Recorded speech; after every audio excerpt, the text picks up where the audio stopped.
गप्पांचा दिलखुलास मेळ, सर्वांच्या हृदयात आनंदाचा खेळ. रंगूया जीवनात गप्पांचा उत्सव, गप्पांचा, गप्पांचा, गप्पांचा.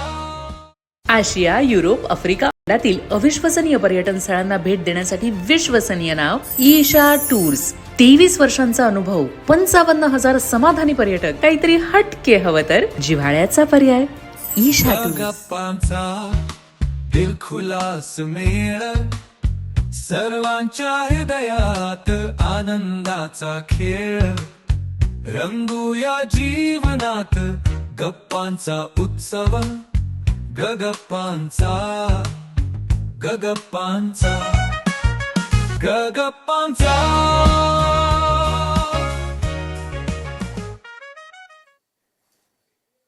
नमस्कार.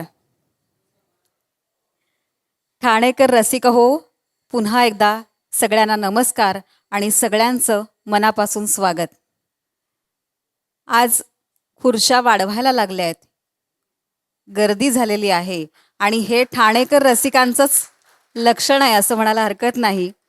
कारण कुठलाही उत्तम कार्यक्रम असला की त्याला रसिकांची भरभरून दाद मिळतेच आणि पुण्यानंतर ठाण्याचा यात प्रथम क्रमांक लागतो. गप्पांच्या या कार्यक्रमामध्ये ठाणे पहिले येतं ना? बास, मला हेच ऐकायचं होतं. काय आहे, गप्पांचा कार्यक्रम आहे, गप्पांचा, आणि अशा गप्पा झाल्या नाहीत तर मजा येत नाही. आता कार्यक्रम खऱ्या अर्थाने सुरू होतोय. गप्पांच्या या कार्यक्रमामध्ये मी तपस्या निवे तुम्हा सगळ्यांचं मनापासून स्वागत करते. आजचं आपलं हे 43वे पुष्प आहे. आजच्या आपल्या कार्यक्रमाचे प्रमुख पाहुणे अर्थातच सर्वोच्च न्यायालयाचे निवृत्त न्यायाधीश अभय ओक सर. आवाज येतोय? नाही येते, मागे आवाज जात नाहीये.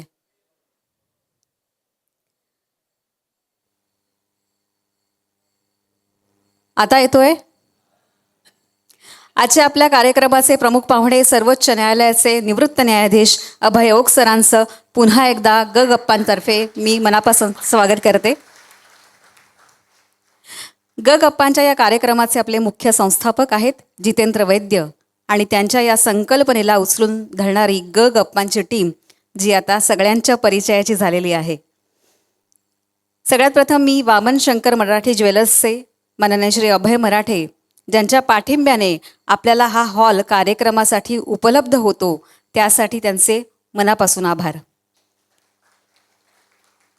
ईशा टूर्सचे आत्माराम परब आणि ईशा परब, त्याचबरोबर पुरोहित असोसिएट्स LLPचे चंद्रशेखर पुरोहित, जे या कार्यक्रमाचे सहप्रायोजक आहेत, त्यांचेही मनापासून आभार.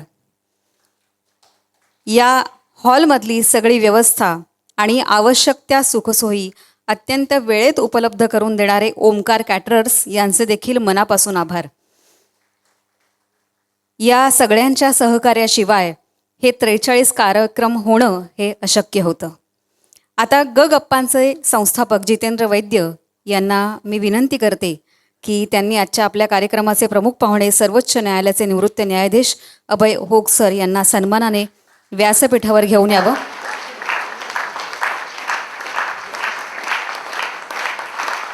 मनापासून स्वागत.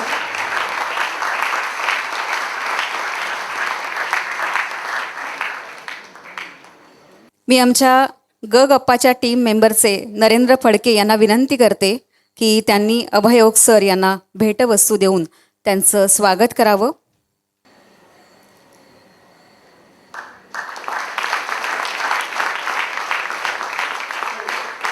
त्याचबरोबर पिनाकिन रिसबूड इथे उपस्थित आहेत, तर मी विनंती करते की त्यांनीही पुढे यावं. त्यांनी एक सुंदर भेट त्यांच्यासाठी आणलेली आहे.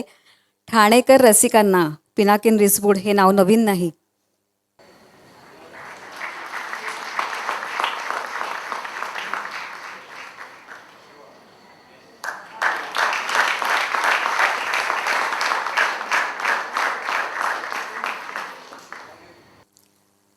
मनापासून आभार.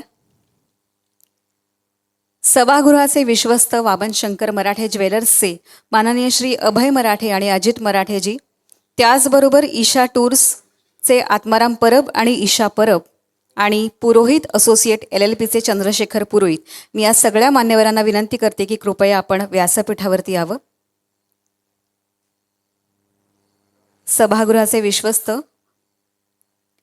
माननीय अभय मराठे आणि अजित मराठे, त्याचबरोबर आत्माराम परब आणि ईशा परब आणि चंद्रशेखर पुरोहित.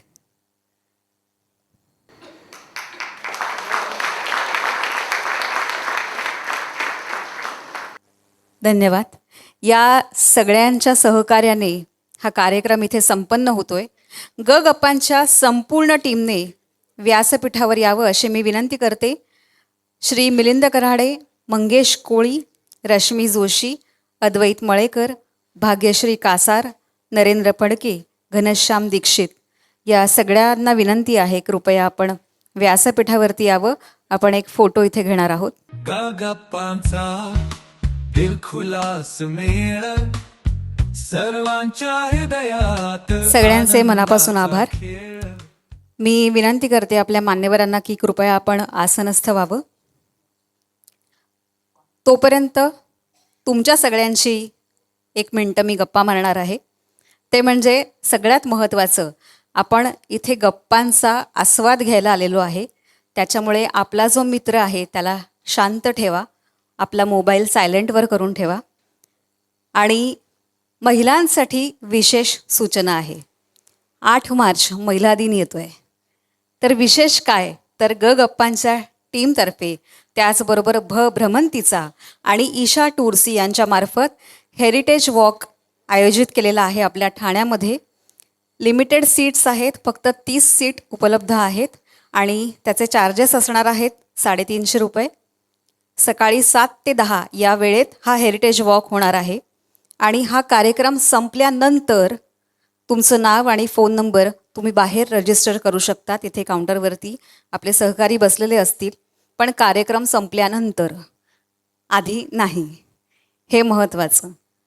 आणि अजून एक सगळ्या रसिकांना विनंती आहे की आज हा कार्यक्रम संपल्यानंतर कृपया कोणीही स्टेजवर भेटायला किंवा काही प्रश्न विचारायला कृपया गर्दी करू नये, ही खूप मनापासून नम्र विनंती आहे. आणि सगळ्यात महत्त्वाचं, आपला गप्पांचा व वाचनाचा या यूट्यूब चॅनलला लाईक, सबस्क्राईब, शेअर करायला विसरू नका, ही आणखीन एक विनंती. आणि आता मात्र मी कार्यक्रमाची सगळी सूत्र आजचे आपले मुलाखतकार अभयजी मराठे यांच्याकडे सुपूर्द करते आणि माझ्या वाणीला विराम देते. धन्यवाद. नमस्कार रसिक हो. आजच्या 43व्या आपल्या व्याख्यानमध्ये गप्पांमध्ये सर्वांचं स्वागत. असं म्हणतात की शहाण्या माणसांनी कोर्टाची पायरी चढू नये. इथे तर स्वतः कोर्टात 5 पायऱ्या चढून आलंय. आज आपल्याबरोबर त्यांच्या प्रदीर्घ कारकिर्दीचे अनुभव कथन करायला आले आहेत ठाण्यातील प्रथम एक नामवंत वकील, नंतर मुंबई हायकोर्ट जज, त्यानंतर कर्नाटक राज्य चीफ जस्टिस आणि त्याही नंतर सर्वोच्च न्यायालयाचे निवृत्त न्यायाधीश अभय श्रीनिवास ओक.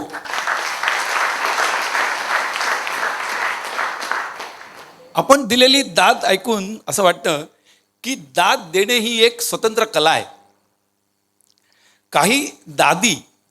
काही दादी लोक असे असतात की श्रोतांपेक्षा आपल्याकडे जास्त वेधून घेतात लक्ष. इतकंच नव्हे तर आजूबाजूला बघून आपण दाद कशी दिली, अशी लोक आपल्याला दाद देतात की नाही याची चौकशी करत असतात. आणि आश्चर्य म्हणजे लोक त्यांना दादही देतात.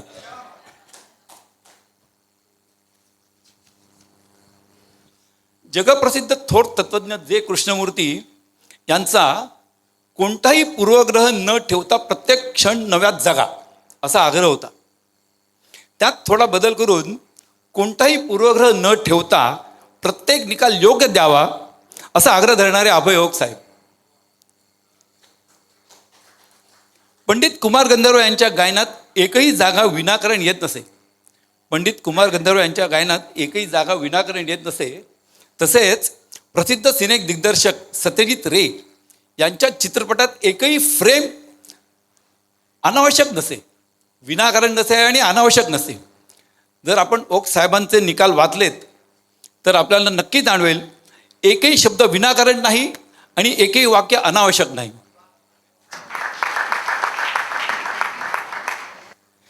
जेव्हा आपण वकिली व्यवसाय चालू केलात तेव्हा घरच्या वकिली वातावरणाचा, वकिली पार्श्वभूमीचा काही फायदा झाला का? आणि त्यानंतर आपण जज झालात, तर असं ते आधीच ठरलं होतं का वकिली करत असताना काही प्रसंग घडले की जाऊ दे वकिली, आपण जज आहो असं वाटलं?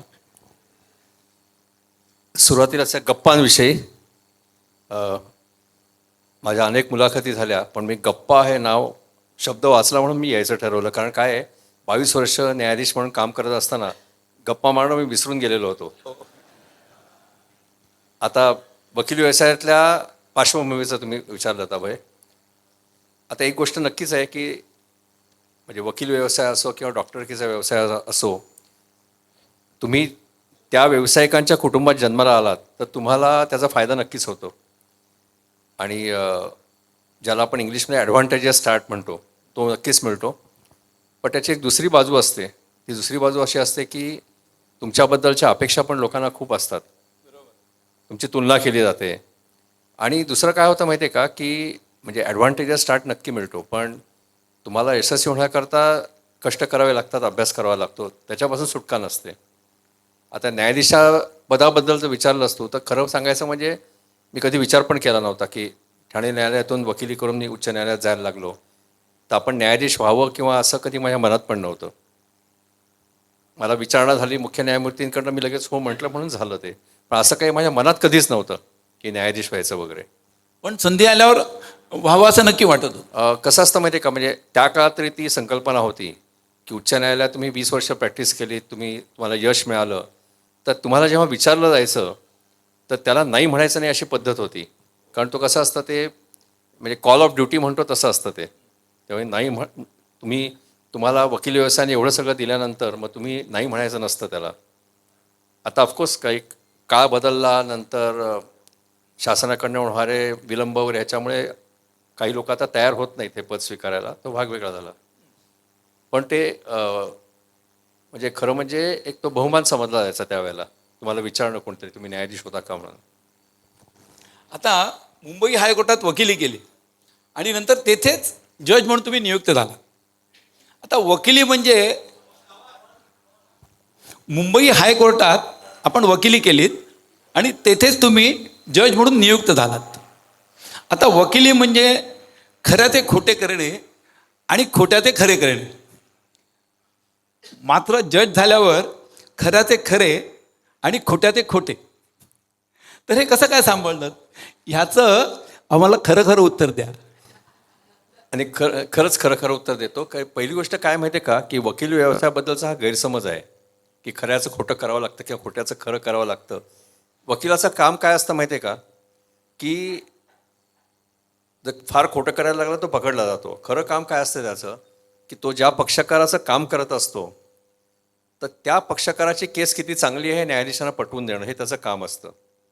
आणि त्यामुळे खऱ्याचं खोटं करणं वगैरे हे थोडेसे गैरसमज आहेत असं वाटतं मला, की तुमचं कौशल्य पणाला लागतं. एखादी केस वाईट असेल तर त्या वाईट केसमधले सुद्धा चांगले काहीतरी मुद्दे शोधून काढून ते न्यायाधीशांपर्यंत पोचवणं हे वकिली कौशल्य असतं.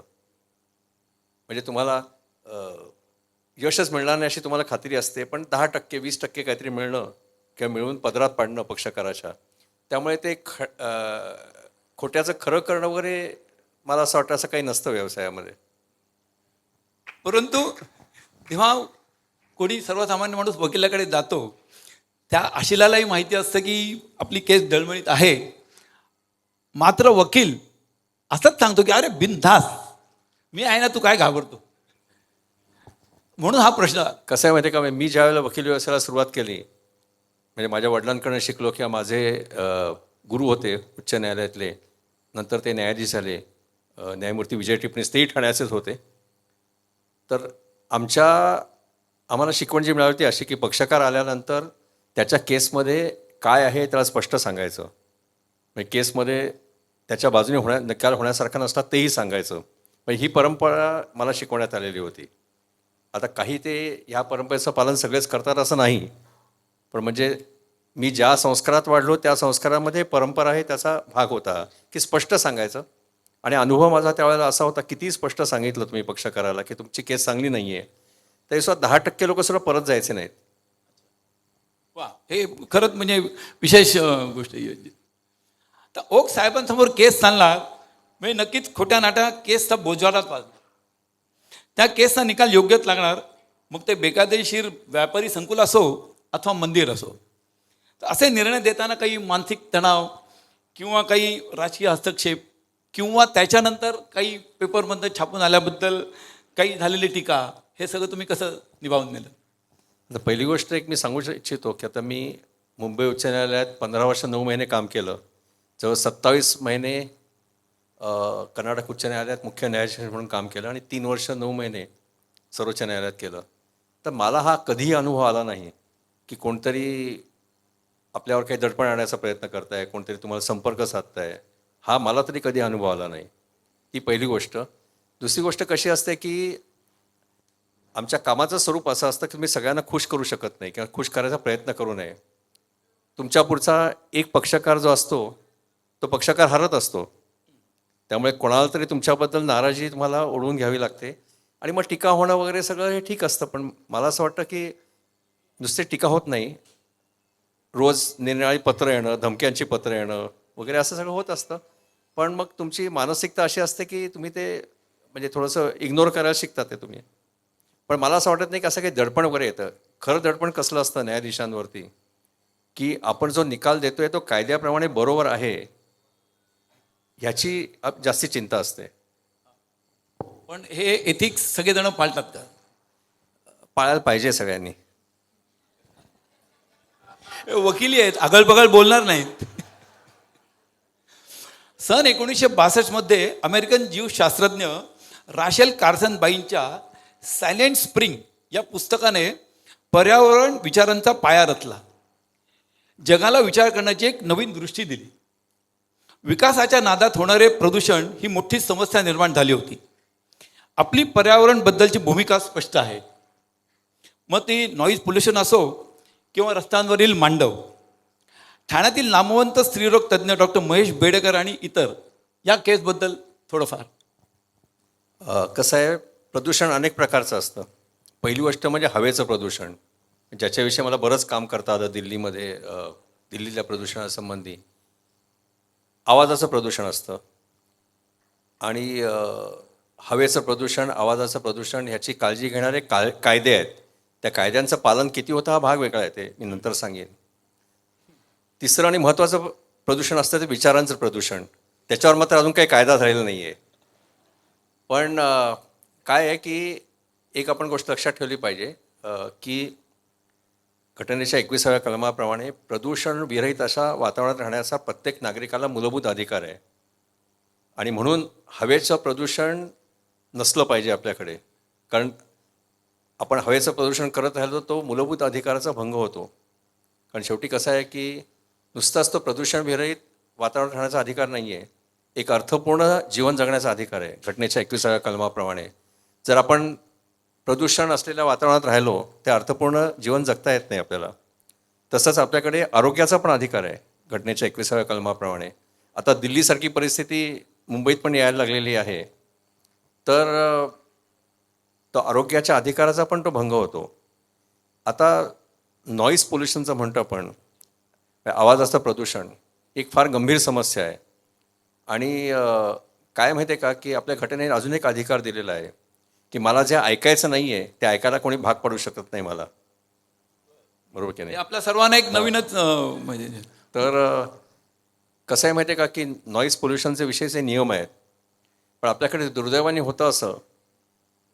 एक आपल्याला ते सांगायच्या आधी अजून एक गोष्ट सांगतो की आपल्या घटनेचं 51वं कलम आहे, त्या कलमाप्रमाणे प्रत्येक नागरिकाचं कर्तव्य आहे की पर्यावरणाचं संरक्षण आणि संवर्धन करणं, त्यानंतर घटनेचं पालन करणं, कायद्याचं पालन करणं हे कर्तव्य आहे आपलं. आता नॉईज पोल्युशन हा विषय जो आहे, ध्वनीचं प्रदूषण असा विषय असा आहे ना की आपल्याकडची राजकीय संस्कृती अशी झालेली आणि धार्मिक संस्कृती अशी झालेली आहे की आपण ते नियम पायदळी तुळतो. म्हणजे धर्माच्या नावाखाली आपण इतक्या प्रकारचं प्रदूषण करतोय, नुसतंच आवाजाचं नाही तर नद्यांचं प्रदूषण, हवेचं प्रदूषण हे धर्माच्या नावाखाली आपण करतोय. आणि राजकीय सत्ता जी असते ती राजकीय सत्ता हे कुठेतरी त्याला पाठिंबा देत असते. आणि मी दिल्लीत 4 वर्ष राहिलेलो आहे. मला नेहमी असं वाटतं ह्या वर्षीची परिस्थिती पाहिली हवेच्या प्रदूषणाची मुंबई किंवा ठाण्याची, आज मुंबई ठाणे आपण वाचलेलो आहोत कारण आपल्या सी ब्रीज असतो, समुद्राचे वारे असतात, त्यामुळे ते प्रदूषण जातं दुसरीकडे कुठेतरी. पण 4-5 वर्ष असंच राहिलं, आपण काळजी घेतली नाही तर दिल्लीत जी परिस्थिती असते की बाहेर पडणं अशक्य असतं किंवा मास्क लावून बाहेर फिरावं लागतं, ती परिस्थिती इथे पण येऊ शकते. आणि हे का होतं? कारण नागरिक जागरूक नाही आहेत आपल्याकडे. आपण ज्यांना प्रश्न विचारायला पाहिजे त्यांना प्रश्न विचारत नाही आपण. अगदी बरोबर आहे. आपण सर्वांनी हा विचार करायला पाहिजे. कलम 51 आपण लक्षात ठेवायला पाहिजे. व्यक्ती स्वातंत्र्य आहे, तसं चांगली हवा मिळण्यासाठी आपण सर्वांनी उपक्रम आहे. फक्त डॉक्टर महेश बेडेकरनेच केसेस कराव्या आणि सरकारचे डोळे उघडावेत असं न करता आपण सर्व सजाग नागरिक आहोत. आपण त्या केसबद्दल सांगतो, ते खरं म्हणजे वाद निर्माण होण्यासारखी ती केस नव्हती. साधी गोष्ट म्हटलेली आहे.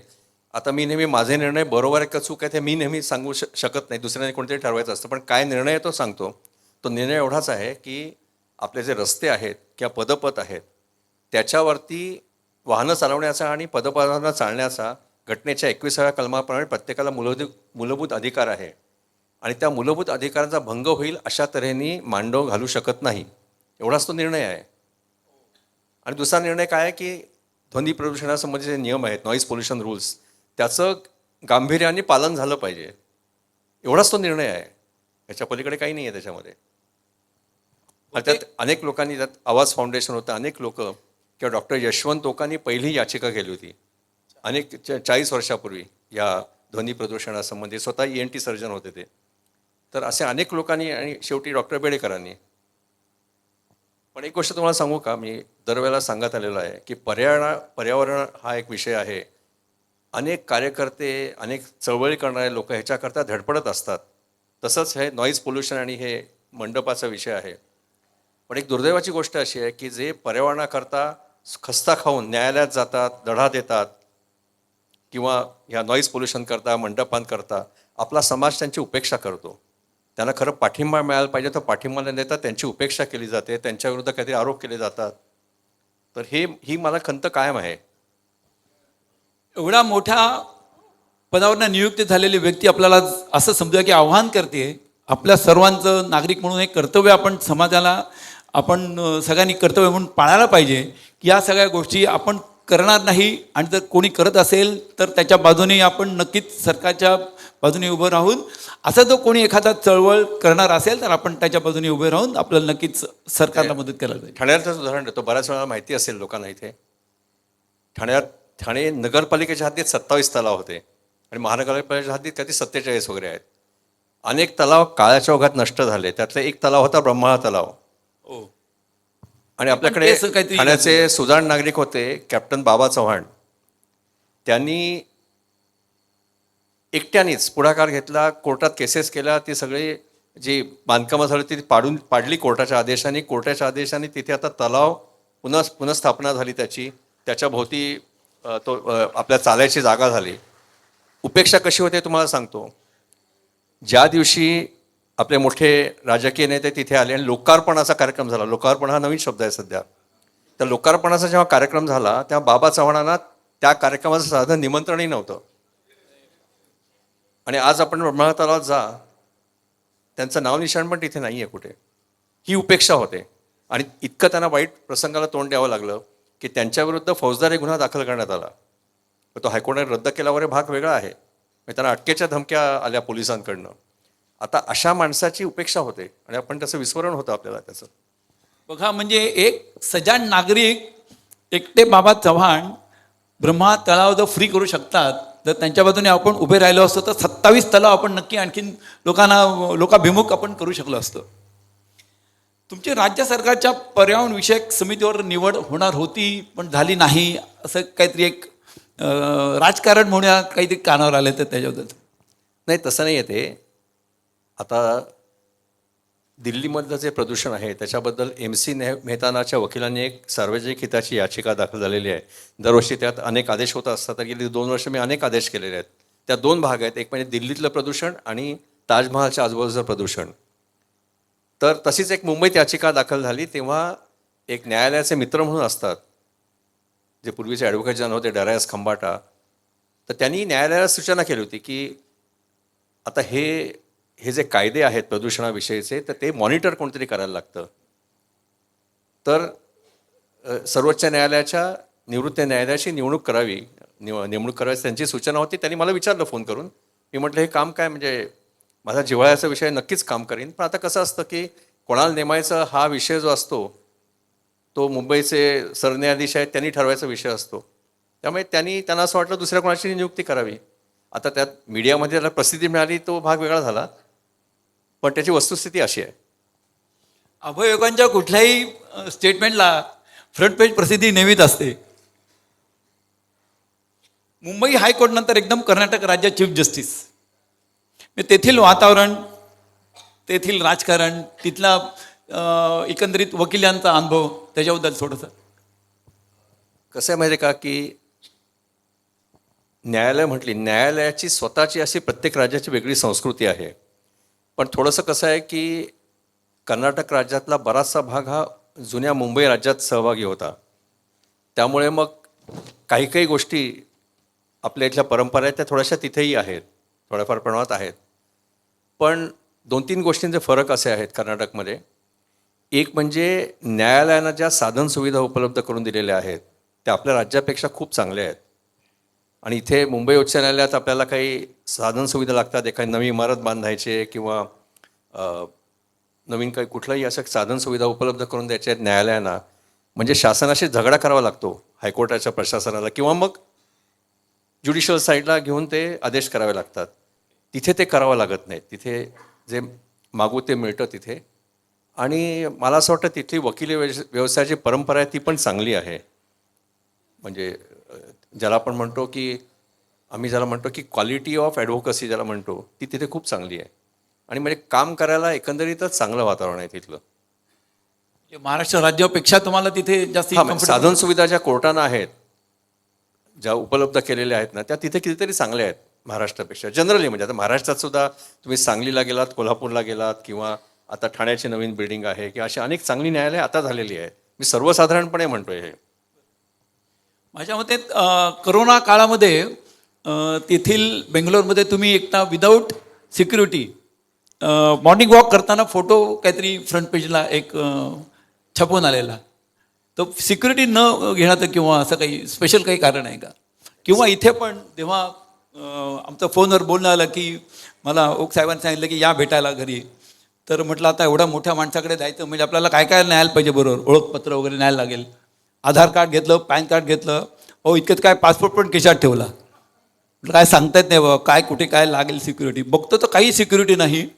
साहेबांनी वरनं CC कॅमेऱ्यानं बघून सांगितलं की नाही वरती पाठवा. म्हणजे आश्चर्यात वाटलं की सिक्युरिटी एवढी नाकारण्याचं काय कारण, का काही गरज नाही असं वाटतं. खरं कसं आहे माहिती आहे का की सिक्युरिटी असते, म्हणजे मला पण मुख्य न्यायाधीश म्हणून सिक्युरिटी होती, पण ती न्यायालयापुरती किंवा आम्ही राहायचो त्या बंगल्यापुरती होती. आम्ही फिरायला जायचो वगैरे, ते कधी सिक्युरिटी शक्यतो घ्यायचो नाही मी. कारण कसं आहे माहिती आहे का, मी मुंबईत तर 15 वर्ष 9 महिने न्यायाधीश होतो. आणि आता एकाच खटल्याचा तुम्ही उल्लेख केलात, तसे अनेक निकाल दिले होते त्यावेळेला. तरी पण मला कधी सिक्युरिटी मी कधी घेतली नाही मुंबईत असताना. कारण दुसरा पण त्यातली गोष्ट अशी आहे, कळलं का, की एक तर म्हणजे तुमच्या स्वातंत्र्याला गदा येते सिक्युरिटी घेणं म्हणजे. आणि दुसरी गोष्ट म्हणजे तुम्हाला कोणाला तुमचं नुकसान काही करायचं असेल, तुमच्यावर हल्ला करायचा असेल, तर कुठली सिक्युरिटी तुम्हाला वाचू नाही शकत. बापरे, किती महत्त्वाचं आणि जबाबदारीने स्टेटमेंट केलेलं आहे. आणि कर्नाटक हायकोर्ट नंतर एकदम सर्वोच्च न्यायालय न्यायाधीश, क्या बात आहे. प्रत्येक न्यायाधीशाचं एक स्वप्न असतं, अत्यंत मानाची प्रतिष्ठेची नियुक्ती, खूप मोठी जबाबदारी. पण पूर्वी दिल्लीबद्दल असं बोललं जायचं की हा कायदा बनताय, मानता नाही. तर तेथील थोडं कामकाजाबद्दल किंवा तिथे भेटणारे अधिकारी, अनेक मोठमोठे उद्योगपती, नेते मंडळी किंवा दिल्लीतील वातावरण, याबद्दल थोडं. आता कसं आहे की मला असं नेहमी वाटतं की न्यायाधीशांनी कुठलीही महत्त्वाकांक्षा बाळगू नये की आपल्याला वरचं पद मिळेल वगैरे. कारण तुम्ही ती जरा जरी महत्त्वाकांक्षा तुमच्या मनात आली तर तुमच्या रोजच्या कामावरती त्याचा परिणाम होऊ शकतो. तर ती महत्त्वाकांक्षा ठेवू नये असं माझं पहिल्यापासूनचं मत आहे. आता हा जो समज आहे ना, की दिल्लीत कायदा पाळला जात नाही असा समज जो आहे ना, तर मला असं वाटतं मी आता एवढे वर्ष काम केलं आहे 22 वर्ष, जे दिल्लीत आहे तेच गल्लीत आहे. क्या बात आहे. कारण कसं आहे माहिती आहे का, मी नेहमी एका निकालपत्रात पण लिहिलेलं आहे की दुर्दैवाने काय झालं आहे माहिती आहे का, की कायद्याचं पालन करणं हा आपल्या संस्कृतीचा भाग नाही आहे. त्यामुळे मग हे सगळे प्रश्न उद्भवतात. कदाचित काय आहे की दिल्ली हे राजधानी असल्यामुळे तिथे जे काही प्रकार घडतात ते जास्ती त्याला प्रसिद्धी मिळते म्हणून आपल्याला असं वाटतं. आता सर्वोच्च न्यायालयात काम करण्याचा विषय थोडंसं गांभीर्याने मी आपल्याला गोष्ट सांगतो की ते जे काम आहे ना ते अतिशय कठीण काम आहे. याचं कारण काय असतं की मी जेव्हा उच्च न्यायालयात काम करत असतो तेव्हा मला एक खात्री असते की आपल्याकडनं काही चूक झाली निकालपत्रात तर ती दुरुस्त करायला वरचं न्यायालय आहे. पण सर्वोच्च न्यायालयामध्ये परिस्थिती अशी असते की तो शेवटचं न्यायालय असतं आणि त्यामुळे मग तुम्हाला तुमच्यावर जास्ती जबाबदारी असते. आणि कसं असतं की भारतभराचे सगळे खटले तुमच्याकडे येत असतात आणि जे खटले हायकोर्टात कधी येत नाहीत. अनेक टॅक्स ट्रायब्युनल आहेत, नॅशनल ग्रीन ट्रायब्युनल आहेत किंवा आता इन्सॉल्वन्सी अँड बँक्रप्सी कोड आहे, त्याचे सगळे अपील डायरेक्टली सुप्रीम कोर्टात होतात. त्यामुळे तो एक आव्हान असतं मोठं आणि त्यामुळे त्यासाठी खूप अभ्यास करावा लागतो. म्हणजे न्यायाधीशांना अभ्यास करावाच लागतो पण तिथे खूप जास्ती करावा लागतो. आता दिल्ली म्हटल्यावर पंतप्रधान आणि राष्ट्रपती हे आले दोघांनी. म्हणजे आम्हाला असं वाटतं की नेहमी त्यांची कधी भेट होण्याचा किंवा काही असे काही प्रसंग असतात का की वर्षाला एकदा दोनदा तीनदा त्यांची काही भेट होऊ शकते? आता काय असतं काही वेळेला ते ज्याला सेरिमोनियल डिनर्स असतात, काही लिगल सर्व्हिसेस डे असतो त्या दिवशी असतात किंवा नवीन मुख्य न्यायाधीश झाले की त्यांच्या सन्मानार्थ काहीतरी राष्ट्रपती भवनात असतं तेव्हा मग यांची भेट होते. पण भेट म्हणजे ती औपचारिक असते आणि मला नेहमी असं वाटतं की न्यायाधीश म्हणून ह्या लोकांपासून लांब राहिलंच बरं असतं. त्यामुळे ती औपचारिकच ठेवलेली बरी असते नेहमी ती. पण भेट अशी होते म्हणजे पण तेवढ्यापुरतीच म्हणजे. मला आता काही वेळा काय असतं की काही आता कॉन्फरन्सेस असतात लिगल वगैरे तेव्हा मग आता ते कायदा मंत्री येणं वगैरे हे नेहमीच असतं तिथे. मला वाटतं की असा विचार करणारे हे एकमेव न्यायाधीश असतील. आर्टिकल 141 म्हणजे वरील कोर्टात आपण अपील करू शकतो. मात्र 142 म्हणजे न्यायाधीशांचा निर्णय हा कायमस्वरूपी असतो. कारण निर्णय देताना एकतर फॅक्ट किंवा लॉ याचा विचार केला जातो. मात्र 142 कलम हे वेगळंच आहे. तर आपण 142 अंडर काही निकाल दिले आहेत का आणि असेल तर त्या संबंधी काही खास? आता 141 जे आहे 141 त्याचा अर्थ एवढाच आहे की जे काही निकाल देतात कायद्याविषयी जे निकाल दिले जातात सर्वोच्च न्यायालयाकडनं ते सर्व न्यायालयांवर सर्वांवर बंधनकारक असतात. ते 141 कलम आहे. आता 142 कलम जे आहे की काही वेळेला न्याय करण्याकरता म्हणून तुम्हाला थोडंसं कायद्याच्या बाहेर जाऊन काही गोष्टी कराव्या लागतात. मग आता उदाहरण मी आपल्याला देतो की आता एक अशी केस आली होती माझ्याकडे की जे अंध आहेत, जे सिव्हिल सर्व्हिसची परीक्षा जे असे उत्तीर्ण झाले होते पण जे कायद्याप्रमाणे आरक्षण द्यायला पाहिजे व्हिज्युअली इम्पेअर्ड करता दिलेलं नव्हतं. त्यामुळे सिलेक्शन होऊन सुद्धा 8 वर्षात त्यांना पोस्ट मिळालेल्या नव्हत्या. मग तिथे आता 142 अधिकाराचा वापर केला आम्ही. तो करावा लागतो. किंवा दुसरी गोष्ट अशी असते कित्येकदा कसं असतं की नवरा बायकोचं भांडण चालू असतं आणि 20-25 वर्ष भांडण चालू असतं पण ते तडजोड करायला तयार नसतात. तेव्हा मग 142 अधिकाराचा वापर करून त्या पत्नीला काहीतरी नुकसान भरपाई किंवा काय पोटगी पैसे द्या आणि मग डायव्होर्सची आम्ही ऑर्डर करतो त्याच्यामध्ये. हे 142 जे कलम आहे ना त्याचा वापर हा अपवाद म्हणून केला जातो, रूल म्हणून नाही तो. आणि मग असे अनेक गोष्टी असतात की जिथे त्याचा अवलंब करावा लागतो पण ते न्याय करण्याकरता करावा लागतो, अन्याय करण्याकरता नाही. वा, क्या बात. एक जरा वेगळा प्रश्न आहे जो आपल्यासारख्या सर्वसामान्यांच्या मनात नेहमीच असतो की कोर्टाला सुट्या खूप असतात. आम्ही स्वतः किती सुट्या घेतो हा भाग वेगळा, पण त्या सुट्ट्यांबद्दल थोडेफार आणि तुमच्या स्वतः न घेतलेल्या सुट्ट्यांबद्दल वहिनीसमोर आहेत म्हणून जरा मुद्दाहून त्यांच्याकडे बघून बोलतोय की तुम्ही न घेतलेल्या सुट्ट्या कसं मॅनेज करू शकला? कसं आहे माहिती आहे का, 2-3 गोष्टी सुट्ट्यांबद्दल तुम्ही विचारत ते फार चांगलं झालं. काय माहिती आहे का की मला असं वाटतं की न्यायव्यवस्थेबद्दल जेवढे गैरसमज आहेत किंवा कायद्याबद्दलचे गैरसमज आहेत तेवढे दुसऱ्या कुठल्याही संस्थेबद्दल नसतात. दिसायला असं दिसतं ते बरोबर आहे, टीका रास्त आहे की सुट्ट्या असतात, पण आता वस्तुस्थिती आपण जाणून घेऊया. आता पहिलं आपण जिल्हा आणि तालुका न्यायालयांचा विचार करू, जी खरी न्यायालय आहेत आपली. आता जिल्हा आणि तालुका न्यायालयांमध्ये आपण जर पाहिलं तर मे महिन्याची 4 आठवडे सुट्टी असते, ती फक्त दिवाणी न्यायालयांना असते, ती फौजदारी न्यायालयांना नसते. फक्त त्यात फरक असा असतो की 15 दिवस आलटून पालटून न्यायाधीशांना सुट्ट्या घेता येतात, पण न्यायालय हे चालू असतं आणि फौजदारी काम नेहमीप्रमाणेच चालू असतं. तीच गोष्ट नाताळ्या सुट्टीमध्ये, की फौजदारी न्यायालय कधीच बंद नसतात. आता सर्वोच्च न्यायालयात पहिलाच विचार करू, उच्च न्यायालयाच्या जायच्या आधी मला एक प्रश्न विचारला होता. एका डॉक्टरांचं असं एक संमेलन होतं कायदेविषयक, की तुम्ही फक्त 191 दिवस काम करता, असं मला प्रश्न विचारला. म्हटलं हो बरोबर आहे, पण म्हटलं तुम्ही चौकशी करा की अमेरिकेतलं सर्वोच्च न्यायालय, इंग्लंडमधलं सर्वोच्च न्यायालय, ऑस्ट्रेलियातलं, न्यूझीलंडचं, की आपण कारण नसताना एका देशाचं कौतुक करतो, सिंगापूरचं. सिंगापूरचं उदाहरण द्यायचं झालं तर महिन्यातले 15 दिवस काम करतात फक्त सर्वोच्च न्यायालय तिथलं, कारण वाचायचं असतं, विचार करायचं असतं. अमेरिकेतलं पाहिलं तुम्ही तर काहीतरी 69 दिवस काम करतात, आणि तिथे एकंदरीत खटले किती येतात सर्वोच्च न्यायालयात अमेरिकेच्या? 400-500 वर्षाला येतात. इथे सुप्रीम कोर्टामध्ये आपल्या सर्वोच्च न्यायालयामध्ये प्रत्येक बेंच पुढे आठवड्याला 200 असतात. तर हे तौलनिक अभ्यास त्याचा करायला पाहिजे, तौलनिक अभ्यास त्याचा करायला पाहिजे. आणि एक गोष्ट मी आपल्याला सांगू इच्छितो. आता आपण पुन्हा एकदा तालुका आणि जिल्हा न्यायालयांच्याकडे वळूया. मी म्हटल्याप्रमाणे फौजदारी कोर्ट चालू असतात. आता महिन्यात सुट्ट्या किती असतात तिथे? दुसरा आणि चौथा शनिवार आणि 4 रविवार. आता विधी साक्षरता अभियान आहे, लिगल सर्व्हिस अथॉरिटी आहे. साधारणपणे ह्या 6 सुट्ट्या असतात, त्यातल्या 2 ते 3 सुट्ट्या एकतर म्हणजे विधी साक्षरतेचे कार्यक्रम असतात, लोक अदालत असतं, किंवा त्यांच्या शिक्षणाकरता न्यायाधीशांच्या काही वर्कशॉप असतात. तर साधारणपणे या 6 सुट्ट्यांपैकी 3 सुट्ट्या त्याच्यात खर्च होतात. आता ही गोष्ट माहिती नसते.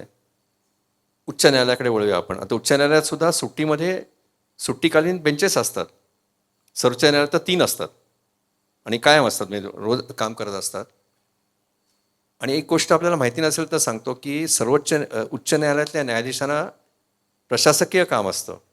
म्हणजे प्रत्येक न्यायाधीशाला जवळजवळ 70 ते 80 तालुका जिल्हा न्यायालयातल्या न्यायमूर्तींचे ACR लिहायचे असतात, ॲन्युअल कॉन्फिडेन्शियल रिपोर्ट. आणि ॲन्युअल कॉन्फिडेन्शियल रिपोर्ट लिहायचे म्हणजे प्रत्येक न्यायाधीशाची 5 ते 10 निकालपत्राचा अभ्यास करावा लागतो. त्यानंतर प्रत्येक न्यायाधीशावरती एकेका जिल्ह्याची जबाबदारी असते, त्याला आम्ही गार्डियन जज म्हणतो, पालक न्यायाधीश त्या जिल्ह्याचा. त्यामुळे सगळ्याच न्यायाधीशांना, उच्च न्यायालयातल्या आणि विशेषतः ज्येष्ठ न्यायाधीशांना, कारण शेवटी कसं असतं, उच्च न्यायालय हे राज्यातल्या सर्व कोर्टांचं ॲडमिनिस्ट्रेशन बघत असतं.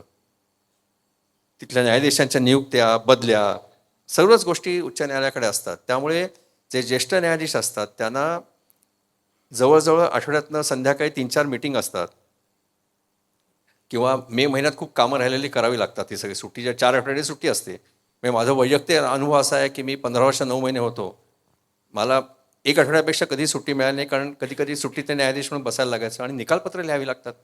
आपल्याला कल्पना नसेल तर सांगतो, उच्च न्यायालयामध्ये किंवा सर्वोच्च न्यायालयात जास्ती असतात, उच्च न्यायालयामध्ये कित्येक केसेस अशा असतात की ज्याच्यामध्ये 10,000 पानं, 15,000 पानं, 20,000 पानाचे पेपर बुक असतात, ती वाचावी लागतात, निकाल द्यावे लागतात ना. आणि दुसरी गोष्ट त्यातली अशी असते की 11 ते 5 न्यायालय असतं, संध्याकाळी प्रशासकीय काम असतं. रोज प्रत्येक न्यायाधीशाला उच्च न्यायालयामध्ये 7 ते 8 तास वाचन करावं लागतं. दिवसभर तुम्ही ऑर्डर्स करतात त्या करेक्ट कराव्या लागतात.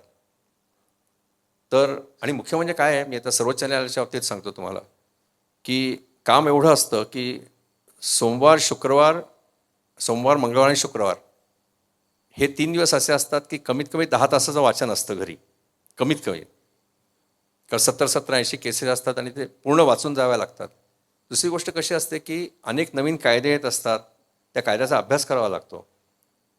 त्यामुळे ह्या टीकेला मी चुकीची असं म्हणणार नाही, परंतु सुट्ट्या म्हणजे काय असतात, सुट्ट्या म्हणजे नेमके न्यायाधीश काय करतात ह्याचा कधीतरी अभ्यास झाला पाहिजे. आणि एक साधी गोष्ट सांगतो, म्हणजे सगळ्यांनी हा प्रयोग करून बघावा तुम्ही, की सर्वोच्च न्यायालय 6 आठवड्याची सुट्टी असते तेव्हा 3 बेंचेस कार्यरत असतात.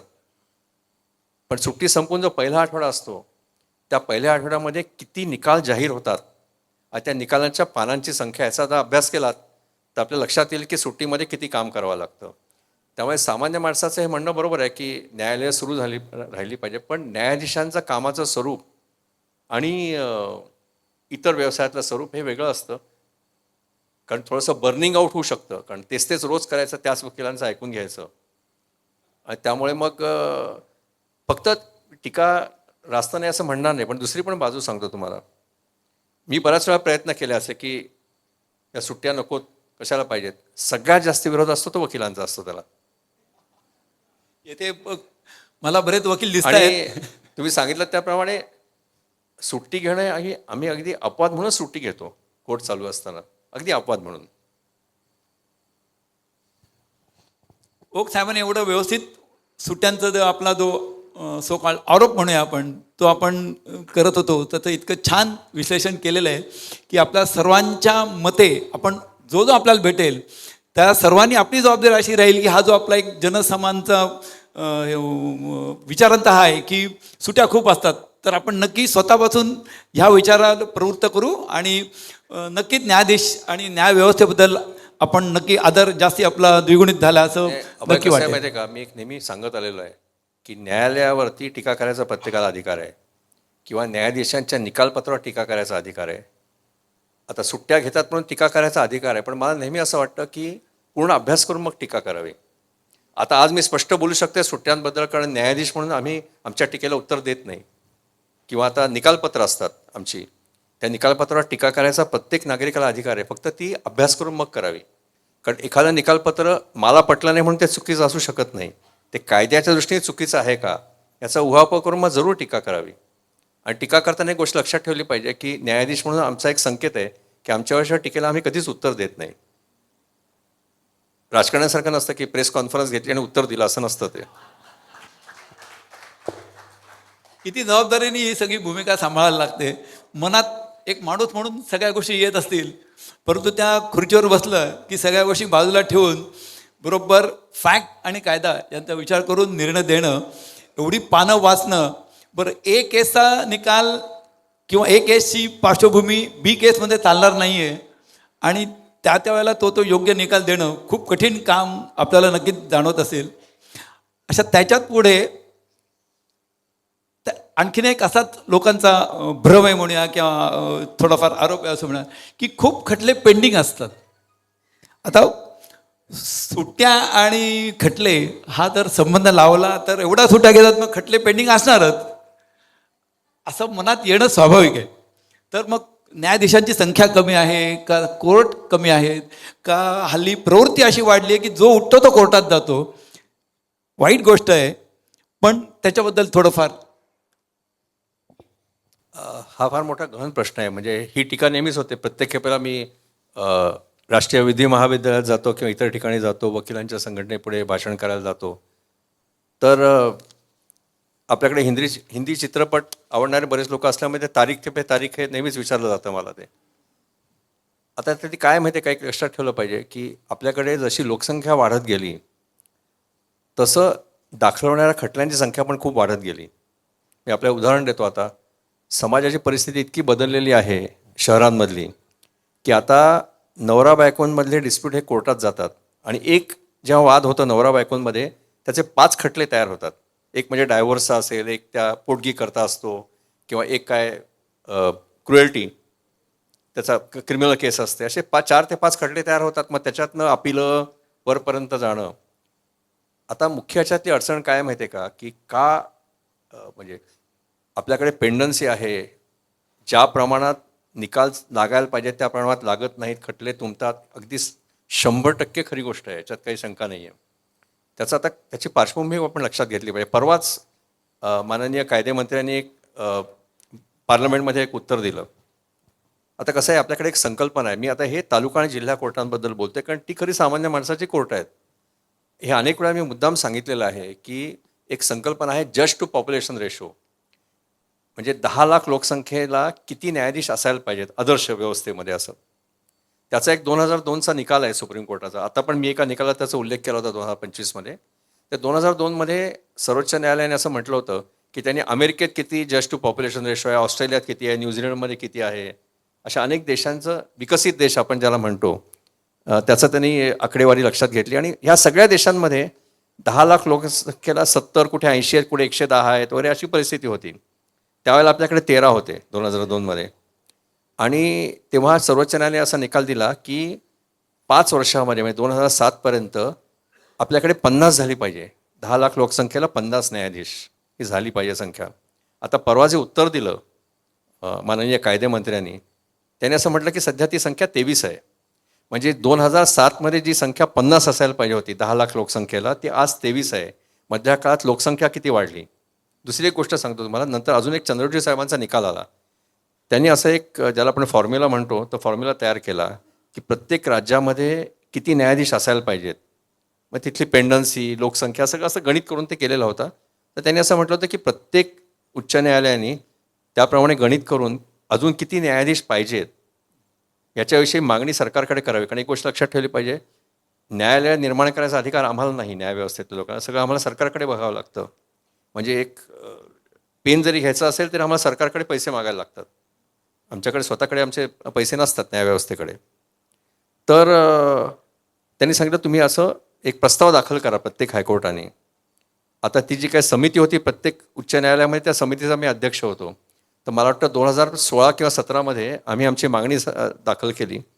8,000 जादा न्यायाधीश पाहिजेत तालुका आणि जिल्हा न्यायालयांना महाराष्ट्रामध्ये. आणि मला असं वाटतं की अगदी गणित जर योग्य केलं असतं तर ते कदाचित ते 11,000पर्यंत गेलं असतं, पण गणित कच्चं असतं आपलं म्हणून आम्ही 8,000 मागितले. पण माझ्या माहितीप्रमाणे त्या 8,000तले आत्तापर्यंत फक्त 800 मिळालेले आहेत आपल्याला, बरोबर की नाही. आता न्यायाधीशांची संख्या वाढवून होत नसतं. न्यायालयाच्या इमारती लागतात, साधनसुविधा लागतात, कर्मचारी लागतात. आता हे सगळं करायची शासनाची तयारी पाहिजे. तर म्हणून मला असं वाटतं की हा त्यातला खरा गाभा आहे या समस्येचा, की पुरेसे न्यायाधीश नाही आहेत आपल्याकडे. कारण शेवटी कसं असतं माहिती आहे का, की हे काम असं असतं की समजा एखाद्या आपण ज्याला दिवाणी न्यायाधीशाने एखादे खटले ऐकले, आता तो ऐकून निकाल द्यायचा म्हणजे त्याचा अभ्यास करावा लागतो, निकाल लिहावा लागतो. आणि पूर्वी तर असं होतं की प्रत्येक न्यायाधीशाला लघुलेखक असायचे, आता तेही मिळत नाहीत. कारण ते लघुलेखन शिकवणाऱ्या संस्थाच बंद पडल्या आहेत आता सगळ्या. त्यामुळे मग न्यायाधीशांना स्वतः टाईप करावं लागतं किंवा काय ते व्हॉईस रेकग्निशन सॉफ्टवेअर वगैरे वापरावं लागतं. तर त्यामुळे ही खरी समस्या आहे. तर जोपर्यंत शासन व्यवस्था जागी होत नाही, ते ठरवत नाहीत की आपल्याकडे आता खरं म्हणजे 2002चा निकाल जर पाहिला, त्यानंतर झालेली लोकसंख्येची वाढ पाहिली, तर आज 70 तरी न्यायाधीश पाहिजेत 10 लाख लोकसंख्या, ते होत नाही. आता उच्च न्यायालयात काय होतं की उच्च न्यायालयाचं तीच परिस्थिती आहे की एक तर पूर्ण जागा भरल्या जात नाहीत. आणि ज्या प्रमाणात खटले दाखल होतात आपल्याकडे, विशेषतः रिट अर्ज जातात. कारण काय असतं की शासन व्यवस्था जेव्हा कुठेतरी अन्याय करत असते तेव्हा मग उच्च न्यायालयाचे दरवाजे ठोठावे लागतात. साध्या साध्या गोष्टी असतात. कोणाला पेन्शन मिळत नाही, पेन्शन नाही मिळालं की मग उच्च न्यायालयात रिट अर्ज दाखल करा. कोणाची तरी जागा सार्वजनिक कामाकरता घेतलेली असेल, नुकसान भरपाई मिळत नाही, उच्च न्यायालयात जा. त्याच्यापेक्षा भीषण समस्या आता कमी झाली ती होती की आपल्याकडे अनुदानप्राप्त शाळा आहेत. आता अनुदान देणंच बंद केलं आहे नवीन शाळांना, तो भाग वेगळा झाला म्हणून मराठी शाळा बंद पडायला लागलेल्या आहेत. तर अनुदानप्राप्त शाळेमध्ये शिक्षक जर नेमायचा असेल तर शिक्षक नेमल्यानंतर त्याला त्याच्या नेमणुकीला जिल्हा परिषदेच्या शिक्षणाधिकाऱ्यांची संमती लागायची. आणि ते वर्षभर संमती द्यायचे नाहीत, त्या शिक्षक काम करायचा, पगार मिळायचा नाहीत. मग शिक्षक कोर्टात की त्या जिल्हाधिकाऱ्याला, त्या ह्याच्या शिक्षणाधिकाऱ्याला आदेश द्या की त्या अर्जावर निकाल करा. त्या छोट्या छोट्या गोष्टींकरता उच्च न्यायालयात लोकांना जावं लागतं. किंवा आता नॉईज पोल्युशन जर तुम्ही सांगितलं, आता नॉईज पोल्युशन रूल्स आहेत, पण शासन व्यवस्था पालन करत नाही त्याचे, किंवा पोलीस पालन करत नाहीत. मग काय करायचं, न्यायालयात जायचं.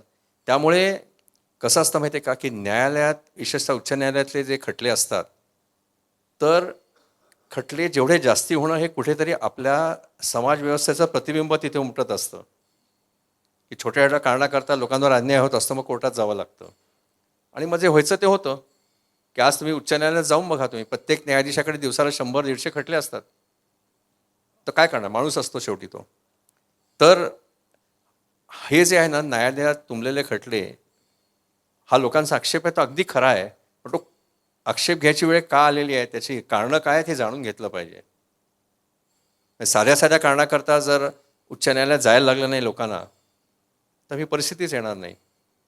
आणि दुसरी गोष्ट अशी होते की उच्च न्यायालयाचा एका निकाल झाला तर आज परिस्थिती अशी आहे की कुठलीही शासन व्यवस्था तो निकाल मान्य करत नाही, त्याच्यात जसं आरोप होतात त्यांच्यावर. म्हणून मग ठीक आहे, आता आपण एक सर्वोच्च न्यायालयात अपील करू, ते अपील फेटाळलं गेलं तरी चालेल, पण अपील करू आपण. आता हा पण एक कसं आहे माहिती आहे का, की ज्याला आपण डिसिजन मेकिंग म्हणतो, ते काही वेळेला डिसिजन मेकिंगबद्दल पण लोक आता घाबरतात. शासनाचे अधिकारी ते काय म्हणतात, मी उद्या समजा फाईलवर लिहिलं की ह्या निर्णयाविरुद्ध अपील करू नका, माझ्याविरुद्ध कोणतरी आरोप करेल, तुम्ही काहीतरी भ्रष्टाचार केलेला आहे, त्यापेक्षा सगळ्यात सोपं असतं की अपील करा, मग न्यायालय ठरवेल ते ठरवेल. त्यामुळे हे एक आहे ना, हे एक फार व्यापक प्रश्न आहे ज्याच्यामध्ये शासन व्यवस्थेची अनास्था आहे, एकंदरीत समाजाची बदलती स्थिती आहे. आता मगाशी मी उल्लेख केला नवरा बायकोच्या भांडणांचा. आता जे प्रगत देश आहेत अमेरिकेमध्ये वगैरे, तिथे पती पत्नीचं भांडण झालं ते पहिल्यांदा काउन्सिलरकडे जातात, ते कोर्टात किंवा वकिलाकडे जात नाहीत. तर त्यामुळे ही बदलती आपली समाज व्यवस्था आहे किंवा आपली शासन व्यवस्था आहे, त्याचं सगळ्याचं प्रतिबिंब इथे पडत असतं.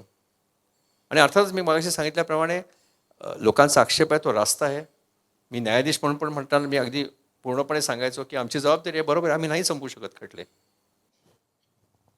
ओक साहेबांनी खूप छान आपल्याला असं मी समजतो की आव्हान केलंय, कोर्ट कचेऱ्या करू नका, सामोपचाराने राहा, ज्या गोष्टी आपल्या लेवलला सोडवता येतील, घरच्यांचा मित्रांचा हितचिंतक असतात त्यांचा सल्ला घ्या, शक्यतो कोर्टात जाऊ नका. म्हणजे त्यांच्यावरचं पण प्रेशर कमी होईल आणि सरकारवर आपण जी जबाबदारी टाकतो, आपल्याकडे आपली मानसिकता असते की काही आपल्याला नाही जमलं किंवा आम्हाला काही करायचंच नसतं, हे सरकारचं काम आहे.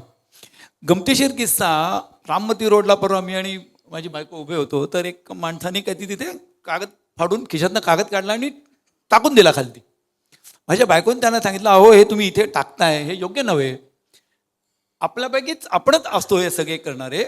त्या माणसाने उत्तर दिलं की आपण स्वच्छता टॅक्स भरतोय ना. आता मला सांगा, आपली मानसिकता जर आपण बदल करणार नसो तर मग ह्यांच्यावर प्रेशर येणार, मग परत आपण आरोप करणार, मग परत हे त्याचं निरसन करणार वगैरे वगैरे. आणि दुसरी गोष्ट म्हणजे वाढते गुन्हे ही पण मोठी समस्या आहे.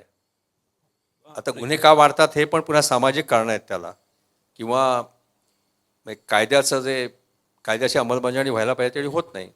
आणि त्यातून मग अनेक वेळेला ह्या ज्या यंत्रणा आहेत, म्हणजे एन्फोर्समेंट डिरेक्टरेट आहे किंवा अशा ज्या यंत्रणा आहेत, त्याचा गैरवापरही केला जातो त्याच्यामुळे पण खटले वाढत जातात. तो पण एक सामाजिक प्रश्न आहे, वाढते गुन्हे. आणि हे सगळ्या गोष्टी कोर्टातच जाणार, दुसरीकडे कुठे जाऊ शकत नाहीत त्या. वाढते गुन्हे हा पण एक खूप मोठा प्रश्न आहे. ट्रॅफिक गुन्हे असू देत, काही घरचे गुन्हे असू देत, काही जागा दुमलते असू देत, वृत्ती आपली विचित्र होत चालली समाजाची, हे पण नक्की आहे. सर्वसाधारणपणे सर्वोच्च न्यायालयातील न्यायाधीशांच्या निवृत्तीनंतर एखाद्या उच्च पदस्थ निवडणुकीचा विचार केला जातो.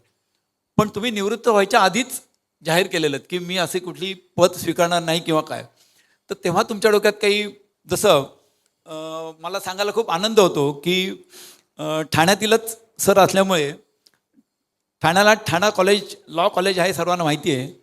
तिथे एक कायदेविषयक सिरीज आपण त्याला म्हणू की अनेक विषय घेऊन ओक साहेबांनी आम्हाला सांगितलं की तुम्ही तारीख कळवा, मी त्या दिवशी हजर आहे आणि 1.5 ते 2 तास मी कॉलेजसाठी लेक्चर घ्यायला तयार आहे विना मोबदला. एवढ्या मोठ्या पोस्ट नंतर मला सांगा, दिल्लीतल्या पोस्ट नंतर आपल्या सरकारची किती प्रकारची नेमणूक मिळू शकते. अच्छा, त्या निवडणुकीतले फायदे आपण सर्व जाणता. अशा निस्पृहपणे ती नेमणूक नाकारून समाजकार्य करण्यासाठी किंवा थोडी समाजाची बांधिलकी करण्यासाठी या माणसाने असं आव्हान केलं आहे. आणि मला वाटतं की ठाणा कॉलेजसारख्याच अनेक ठिकाणी, अनेक संस्थांमध्ये सर नेहमी बिझी असतात. याच्यासाठी जोरदार एकदा टाळ्या वाजवून आपण सारखं ठरवलं. हे कसं आहे माहिती आहे का अभय, तुम्हाला अशी उल्लेख केलास की मोठमोठी पदं असतात. एक गोष्ट लक्षात ठेवली पाहिजे आपण की सर्वोच्च न्यायालयाच्या न्यायाधीश पदापेक्षा दुसरं कुठलंही पद मोठं नाही. त्यामुळे मग कुठलंही पद म्हणजे घ्यायचा विचार पण कधी मनात आला नाही माझ्या. कारण तिथे एकदम एवढ्या उच्च स्थानावर काम केल्यानंतर दुसरं काहीतरी काम करणं न्यायव्यवस्थेत हे योग्य नाही असं मला वाटतं नेहमी. आणि त्यामुळे तो कधी विचार मनात आला नाही. आणि शिक्षणाचं कसं आहे, मला ती आवड आहे पहिल्यापासून. मी म्हणजे न्यायाधीश असताना सुद्धा मी आमच्या न्यायिक अधिकाऱ्यांना शिक्षण देणाऱ्या संस्था आहे तिथे शिकवत होतो. अनेक महाविद्यालयात जात होतो. आता फक्त वेळ असल्यामुळे मी व्यापक स्वरूपात म्हणजे अगदी भारताच्या सर्व निरनिराळ्या राज्यांमध्ये जात असतो शिकवायला. त्या एवढ्या सगळ्या जबाबदारी सांभाळत असताना घरच्यांना, वहिनीसमोरच बसले आहेत, घरच्यांना काय प्रकारचा सॅक्रिफाईस करायला लागला? मला आठवतं आहे की जेव्हा पहिल्यांदा हायकोर्टाची जज म्हणून नेमणूक झाली तर साहेबांचे वडील पण वकील होते. माझ्या होते त्याच दिवशी अण्णांनी वकिली करायचं नाही असं ठरवलं. किती मोठी गोष्ट आहे. मुलगा जज मुंबई हायकोर्टमध्ये आहे आणि वडील ठाणे कोर्टात आहेत, तरीसुद्धा किती आपल्यासमोर आदर्श भूमिका आहे बघा. कुठूनही दुरान्वये सुद्धा काही लिंक संबंध लागू नये ह्याच्यासाठी वडिलांनी वकिली बंद केली. मोठे सॅक्रिफाईस आहे. तसं वहिनी पण इथे बसल्या आहेत. मला माहिती आहे सुट्ट्यांबद्दल मगाशी ओक साहेबांनी खूप कमी गोष्ट सांगितली. आत्तापर्यंत माझ्या होते बोटावर मोजण्या येतील एवढ्याच सुट्ट्या त्यांनी घेतलेल्या आहेत. ते त्याच्याबद्दल बोलायला जास्त उत्सुक नसतात, पण मला माहिती आहे दुर्दैवाने शेवटचा दिवस होता सर्वोच्च न्यायालयाचा आणि आदल्या दिवशी सरांच्या आईचं निधन झालं. एक दिवस फक्त सुट्टी घेतली सर्वोच्च न्यायालयात, ते सुद्धा असं प्रसंग घडला म्हणून दुसऱ्या दिवशी 11 वाजता कोर्टात हजर होते. आपल्या देशाच्या दृष्टीने किती मोठी गोष्ट आपल्यासमोर आदर्श आहे याचा आपण नक्की विचार करायला पाहिजे. तर तुमच्या पर्सनल सुट्टीबद्दल काय? कसं आहे माहिती आहे का, की म्हणजे माझं मत असं आहे की अगदी काहीतरी प्रचंड काहीतरी घडलं तरच न्यायाधीशाने सुट्ट्या घ्याव्या. त्यामुळे एखाद्या न्यायाधीशाने कमी सुट्ट्या घेतल्या यात काही भूषण फारसं नाही आहे, त्यांचं कामच आहे ते. तसंच तोच दृष्टिकोन असायला पाहिजे. आणि म्हणून मी कमी घेतल्या सुट्ट्या, म्हणजे अगदी कमीत कमी घेतल्या असतील. पण तुम्ही नेव्हाच उच्च न्यायालयाचे न्यायाधीश होतात किंवा सर्वोच्च न्यायालयाचे न्यायाधीश होतात, असं एक बोललं जातं की काहीतरी त्याग करावा लागतो कारण उत्पन्न खूप असतं वकिलीचं. तर न्यायाधीश म्हणून मला कधीच वाटलं नाही त्याग करावा लागतो, कारण न्यायाधीश म्हणून जे काम करायला मिळतं त्याची किंमत कशातच मोजता येत नाही. परंतु कुटुंबियांना मात्र अनेक बंधनं पाळायला लागतात की कोणाशी संबंध ठेवायचे कोणाशी नाही. अनेक लोकांपासून अंतर ठेवावं लागतं आणि खूप जबाबदारीने वागावं लागतं कुटुंबियांना सुद्धा. म्हणजे माझ्या मते जो माणूस न्यायाधीश होतो त्याला काही त्याग करायला लागतो असं मी म्हणणार नाही, पण कुटुंबियांना थोडासा करावा लागतो मात्र. जेव्हा मी तुमच्या घरी आलेलो, आपण गप्पा मारत असताना मागे मी बघितलं काही फोटो फ्रेम दिसल्या मला. तर ती काय हॉबी स्पेशल तुमची पेंटिंगची हॉबी आहे का काही फोटो काढून ते त्या फ्रेम होत्या? म्हणजे काही हॉबीबद्दल थोडंफार. कसं आहे माहिती आहे का, मी दिवसातनं 1च तास असा असायचा, विशेषतः बंगलोर आणि दिल्लीला असताना, तेव्हा मी स्वतःकरता काढू शकायचो. कुठेतरी निरनिराळ्या उद्यानांमध्ये फिरायला जायचो. आणि दिल्ली आणि बंगलोरचं एक वैशिष्ट्य आहे जे मला ठाण्यात परत आल्यानंतर फार जाणवतं. अनेक सुंदर उद्यानं आहेत आणि दिल्लीमध्ये तर जानेवारीपासून ते मार्चपर्यंत फुलांनी भरलेलं असतं दिल्ली आहे. तर आता चालायला जाताना पदयात्रा चालू असताना आपल्याकडे मोबाईल असतो, मोबाईलचा कॅमेरा चांगला असतो, त्याच्यावर आपले फोटो काढायचे. आणि ते फोटोची प्रिंट काढल्यानंतर मला कळलं की खरोखरच चांगले दिसत आहेत, म्हणून मी त्याचे फ्रेम करून लावले. म्हणजे विशेष काही नाही त्याच्यामध्ये, तो एक छंद जडून गेला की कुठे चांगली फुलं दिसली, काही दिसलं, एक फोटो काढायचा, सूर्योदय दिसला फोटो काढायचा, तेवढंच फक्त. म्हणजे आता माझ्या सुदैवाने कॅमेरा चांगला असल्यामुळे ते फोटो चांगले आले. तुम्हाला खरं सांगतो इतके छान फोटो आहेत की असं वाटावं की कोणीतरी प्रोफेशनल कॅमेरानी स्टँड घेऊन मस्त अगदी भरपूर अर्धा 1 तास त्या फुलाकडे निरीक्षण करून किंवा त्या निसर्ग सौंदर्याकडे बघून फोटो काढलेले आहेत. जाता जाता मोबाईलवर आपण 2 क्षणात फोटो काढतो. म्हणजे तर न्यायाधीश ह्या पदापर्यंत सर गेले नसते तर एक चांगला फोटोग्राफर आपल्याला नक्की मिळाला असा. इतके छान फोटो आहेत. अभय, दुसरं पण कारण आहे, ते फोटो का लावले, दिल्लीच्या घरात पण लावले होते मी. कारण असं आहे ना की न्यायाधीशांबद्दल खूप गैरसमज असतात, फारसं चांगलं मत नसतं लोकांचं. तर निदान माझ्या घरचे फोटो पाहून तरी माझ्याबद्दल मत चांगलं राहावं म्हणून ते फोटो लावलेत मी. हा सरांचा नक्की विनय आहे. आपल्याला एक प्रश्नोत्तर काही घ्यायचे आहेत का? कारण लोकांची जरा नक्कीच एक ठराविक 2 ते 4 प्रश्न आपण घेऊ किंवा सर अलाव करतील तसं. तर सर, सर्वोच्च न्यायालयात एवढे खटले पेंडिंग आहेत, तर सर्वोच्च न्यायालयाने 2 शिफ्टमध्ये का नाही काम करत? मी तुम्हाला एक सांगू का, आपण सर्वोच्च न्यायालयाचं आता सगळं वेबसाईटवर असतं. आपण सोमवारी आणि शुक्रवारी किती खटले लागतात हे बघा. आपण आता सोमवारी आणि शुक्रवारी सगळ्या बेंचेसपुढे 70 ते 80 खटले असतात. आता 70 ते 80 केसेस वाचायच्या म्हणजे कित्येकदा 2 तास झोप मिळत नाही. आता नुसते खटले ऐकून होत नसतं, आधी घरी काम करावं लागतं. 7-8 तास जेव्हा वाचन होतं तेव्हा आम्ही कोर्टात काम करू शकतो. पण जे खटले ऐकतो ते निकाल द्यावे लागतात. ते निकाल कधी देणार? जर 2 शिफ्टमध्ये काम केलं, निकाल वाचणार कधी, निकाल कधी देणार? निकाल द्यायला वेळ लागतो. सर्वोच्च न्यायालयामध्ये काही वेळेला तर 40,000 आणि 50,000 पानं असतात एकेका केसमध्ये.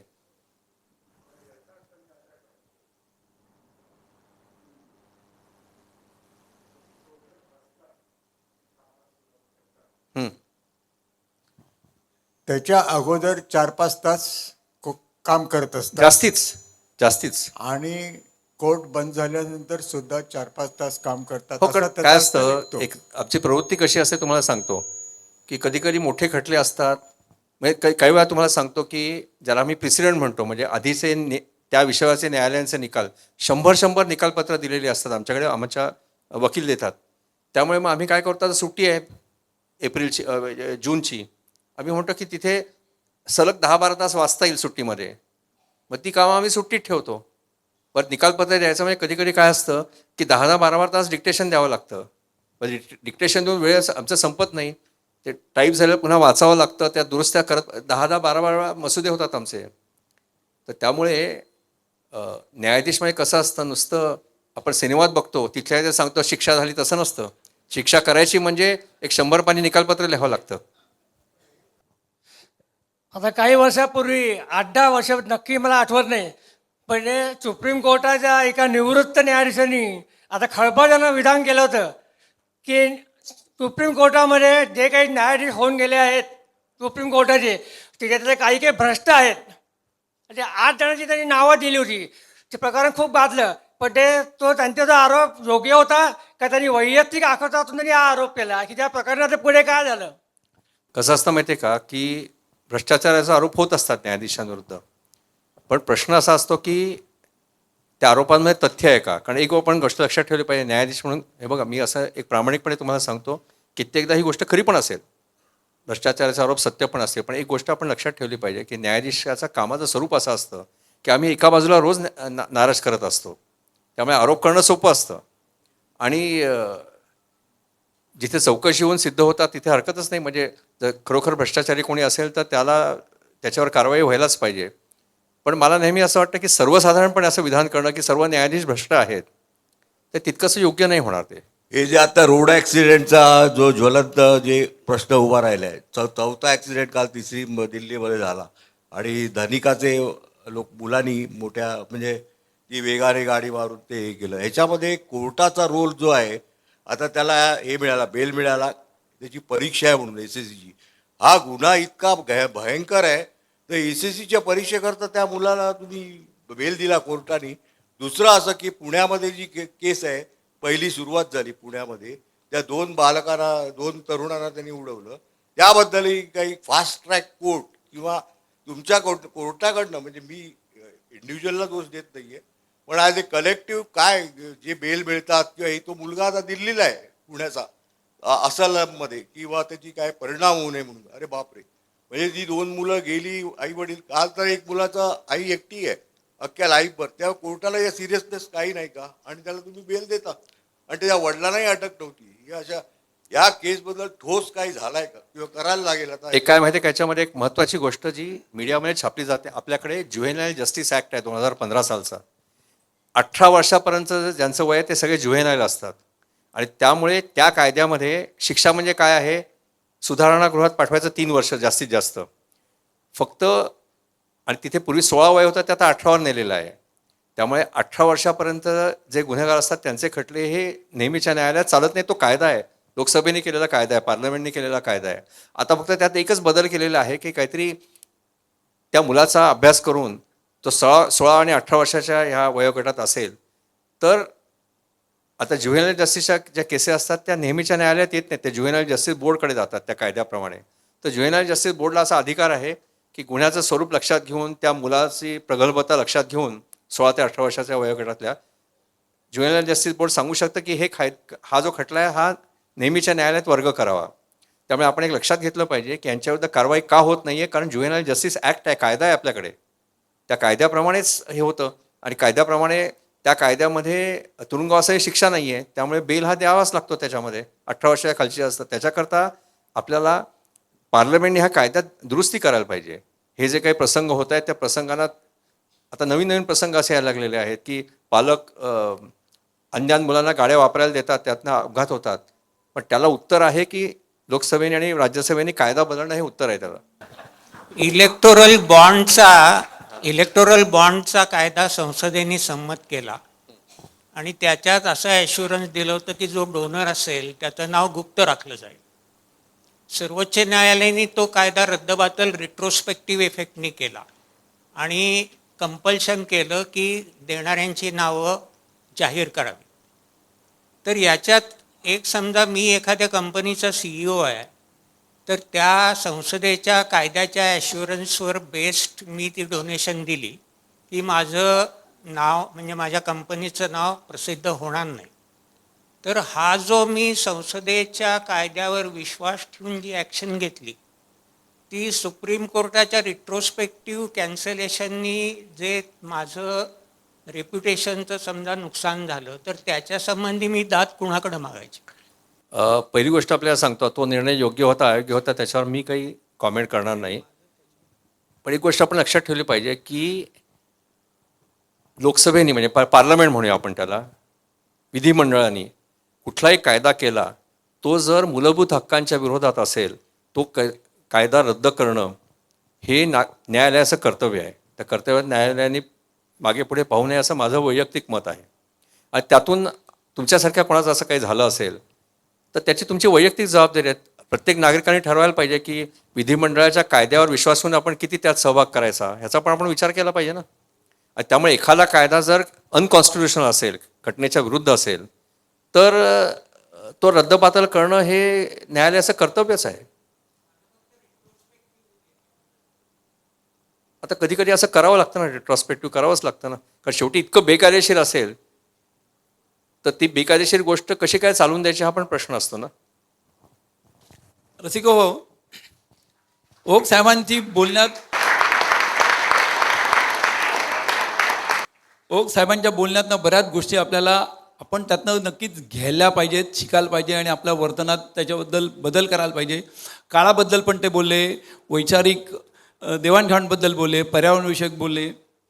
मला एक गोष्ट आठवते, आत्मप्रेम ग्रस्ततेची महासाथ असणाऱ्या, एकाग्रता, शांतता व चिंतन नष्ट करणाऱ्या ह्या काळाला लक्ष विचलित करणारा काळ, एज ऑफ डिस्ट्रॅक्शन असं म्हणतात. ओक साहेबांसारख्या व्यक्ती आपल्याला वैचारिक बळ देतात आणि त्याचप्रमाणे भारतीय न्यायदान पद्धत अधिक समृद्ध करत असतात. गेली 1.5 ते 2 तास आपण कोर्ट, कायदा ह्या वृक्ष विषयाबद्दल बोलत होतो, ऐकत होतो. परंतु ओक साहेबांच्या चतुरस्र उत्तरांमुळे, त्यांच्या अनुभवामुळे आपल्याला हा कार्यक्रम गप्पांचा आहे असंच वाटत होतं. तर आता हा आपला गप्पांचा कार्यक्रम इथे संपला असं जाहीर करतो आणि पुढील तारीख कार्यक्रमाची जे वैद्य देतील ती तारीख नक्की असेल असं मी जाहीर करतो आणि आता कार्यक्रम संपला असं जाहीर करतो.